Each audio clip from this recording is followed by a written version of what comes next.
खऱ्या अर्थानं येणाऱ्या काळाचं कुठलं माध्यम आहे असं विचारलं तर त्याचं उत्तर म्हणजे डिजिटल. आणि मला एक विचार आता इथे बसल्या बसल्या आला तो हा की कोणीतरी बोलताना म्हणालं की आपल्याला मोठमोठे माध्यम समूह माहिती आहे, पण डिजिटल जे संपादक हा वन मॅन शो अनेक वेळेला असतो.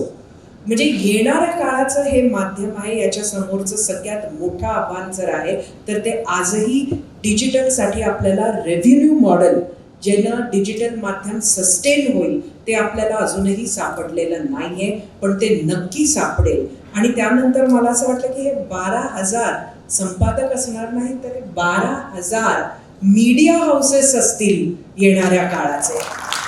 आणि त्यामुळे मला असं वाटतं की आज माझ्या समोर ही जी मंडळी बसली, आज आपण मोठमोठ्या मीडिया हाऊसेसची नावं घेत असतो जी आपल्याला सगळ्यांना माहिती आहे. येणाऱ्या काळात ही सगळी नावं किंवा ह्यातील अनेक नावं ही देशात मोठी असू शकतील, कारण शेवटी येणाऱ्या काळाचं माध्यम हे डिजिटलच आहे.